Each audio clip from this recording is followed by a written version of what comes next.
Activists in Massachusetts moving to roll back the state's recreational marijuana laws, submitting over 70,000 signatures in an effort to get repeal on the ballot in next year's election. So the Bay State is one of 24 states with legal recreational marijuana. Let's bring in someone who has helped those efforts in Massachusetts. It's Kevin Sabet, CEO of Smart Approaches to Marijuana and author of One Nation Under the Influence.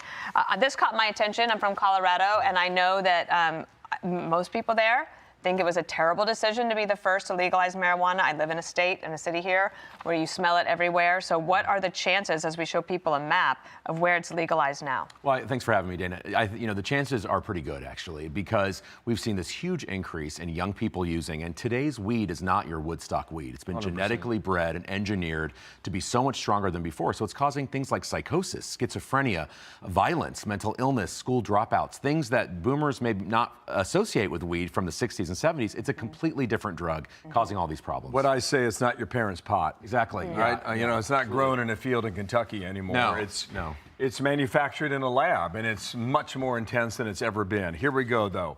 The pushback. Yeah. Almost 2/3 of Americans, according to this Gallup poll, 64% say, do you think it should be legal or not? And they say yes. They do, but there's actually been a reduction in the last couple of years, as your graph is showing. There's been a huge drop-off among the GOP. And even among Democrats, this is not an issue that actually moves voters to actually go vote. It's not like one of these top 10 important viable issues. Because again, people are smelling it everywhere. The Massachusetts effort was started by a Harvard employee in Cambridge, which I think voted 98% for Hillary Clinton, because of the smell that's everywhere. It doesn't add to good quality of life.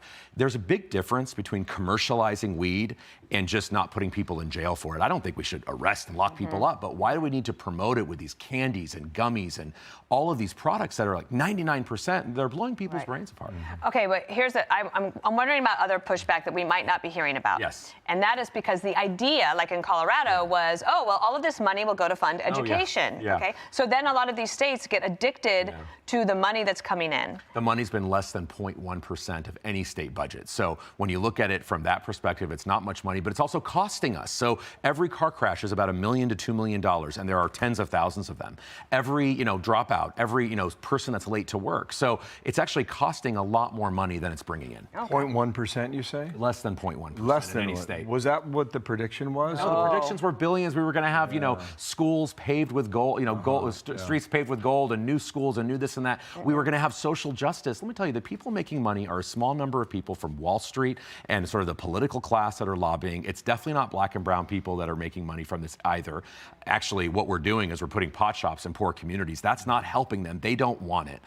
So it's really been a disaster. Okay, another thing here. Apparently the White House is considering fewer restrictions, right? Headline is Trump seeks to cut restrictions on marijuana through a planned order, right? It reads the president expected to direct agencies to reclassify marijuana as a Schedule III drug, similar to some common prescription painkillers. Now, do you believe those who advocated for pot, that they saw it as medicinally beneficial to many people? And a lot of doctors have made that argument. Or do you see the politicians buying into that argument, or do you think they were going for the money grab? Well, it's very clear that the medical marijuana movement was a red herring to get people okay with weed again in the 90s and be okay with legalization. That's where the money came. These people did not want to stop at medical. Now, I don't care if you have 6 months to live, God forbid, with cancer or something. I don't care if you use methamphetamine, let alone marijuana. That's not what medical marijuana is about, though. It's been a ruse.